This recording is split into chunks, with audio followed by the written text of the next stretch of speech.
गेल्या काही दिवसापासून सोयाबीनचे भाव अतिशय पडलेले आहे। 3,500 ते 3,800 रुपयापर्यंत सोयाबीन चांगलावाला खपू राहिलेला आहे। नाफेडचा जो भाव आहे तो 4,892 रुपये हा नाफेडचा भाव आहे। नाफेडची खरेदी बंद झालेली आहे, त्यामुळे शेतकऱ्यांना ओपन मार्केटमध्ये सोयाबीन विकायला आणा लागू राहिला आहे। आणि ज्यांचं सोयाबीन थोडं खराब आहे, जे नाफेडला चालत नाही, अशा शेतकऱ्यांना एपीएमसी मध्ये सोयाबीन विकायला आणावं लागते। इथे भाव अतिशय पडलेले आहे। सरकारने ज्या घोषणा केल्या होत्या 6,000 रुपये भावाचं सोयाबीन आम्ही विकत घेऊ, आम्ही त्यांचा 20% भावाचा जो फरक आहे तो फरक त्यांना देऊ, पण हे सरकार अतिशय खोटारडं आणि शेतकऱ्यांच्या विरोधी सरकार हे आहे।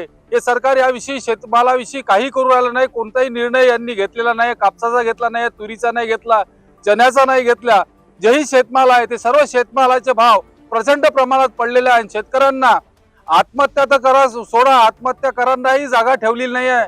अनेक शेतकरी आत्महत्या करतील, कोणी शेती करणं सोडतील, असं सर्व चित्र या महाराष्ट्र सरकारच्या शेतकऱ्याच्या विषयी असलेल्या उदासीनतेमुळे हे चित्र निर्माण झालेलं आहे। आणि हे वास्तविक शेतकऱ्यांसाठी फार घातक आहे। ज्या शेतकऱ्याच्या भरवशावर या देशाचा जीडीपी वाढला जातो, त्या शेतकऱ्यांकडे हे सरकार कुठेही लक्ष देत नाही। एवढं मोठं आता बजेटचं अधिवेशन सुरू आहे, त्याच्यात कर्जमाफी, शेतकऱ्यांचा माल खरेदी हमीभावात करण्याविषयी कोणतीही चर्चा हे लोक करत नाही आहे। यासाठी सरकारने याच्याकडे लक्ष द्यावं। याच्यानंतर जर शेतकरी जर हा रस्त्यावर उतरला तर यांचं जगणं मुश्किल होईल, एवढं मी नक्की तुम्हाला सांगतो। आज कृषी उत्पन्न बाजार समिती वर्धा येथे सोयाबीन आणले असता सोयाबीनला इतका कवडीमोल भाव आहे की आज 3500 रुपयानं सोयाबीन विकावं लागत आहे। सरकारने सांगितलं होतं की आम्ही संपूर्ण सोयाबीन तुमचं नाफेड मार्फत विकत घेऊ, पण नाफेडची खरेदी बंद झाल्या असल्यामुळे आज आम्हाला कवडीमोल भावाने हे सोयाबीन विकावं लागत आहे। त्यामुळे आमचा जो लावलेला खर्च सुद्धा आहे तो सुद्धा आमचा निघेनासे झालेला आहे। त्यामुळे सरकारने लवकरात लवकर नाफेडची पुन्हा खरेदी करावी आणि सर्व शेतकऱ्यांचं नाफेड मार्फत सोयाबीन घ्यावं अशी आम्ही शेतकऱ्यांमार्फत विनंती करतो। सोयाबीन आता 3500 रुपये विकावं लागत आहे, परंतु आम्हाला जर विचार केला शेतीमध्ये तर 3500 रुपये बॅगच घ्यावं लागते।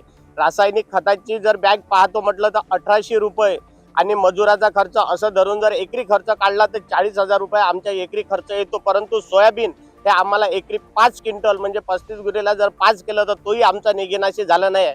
मुला बाळांना एवढा आर्थिक म्हणजे आम्ही एक बॅग सुद्धा किंवा एक चप्पल सुद्धा त्यांना घेऊ देऊ शकत नाही, अशी परिस्थिती आज शेतकऱ्यांवर निर्माण झालेली आहे।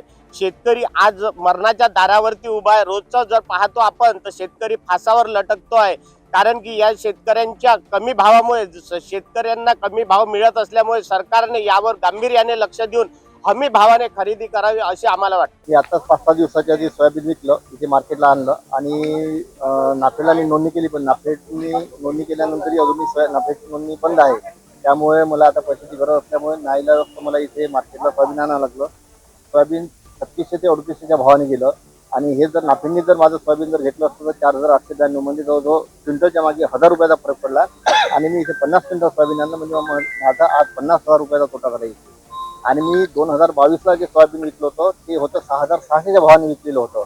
म्हणजे त्याच्या आणि आज जर तुलना करतो म्हटलं तर जवळजवळ 2-2.5 हजार रुपये क्विंटलच्या कमी भाव इथे मिळत आहे। आणि महागाई सगळी वाढलेली आहे, खताचे भाव वाढलेले आहे, हार्वेस्टरचा खर्च वाढलेला आहे आणि त्या मानाने उलटे कमी झालेले आहे। हे असं जगात कुठे उदाहरण नाही आहे की 6,600चं सोयाबीन 3.5 वर आलेलं आहे।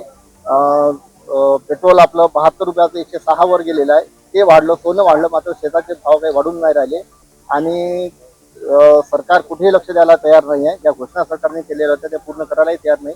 आता अर्थसंकल्प जो सुरू आहे मुंबईत, तिथे कर्जमाफीची अपेक्षा सगळे शेतकरी करून आले, पण ती अपेक्षाही पूर्ण होण्याच्या मार्गावर काही दिसत नाही आणि शेतकरी अत्यंत तोट्यात आणि याच्यात आलेला आहे।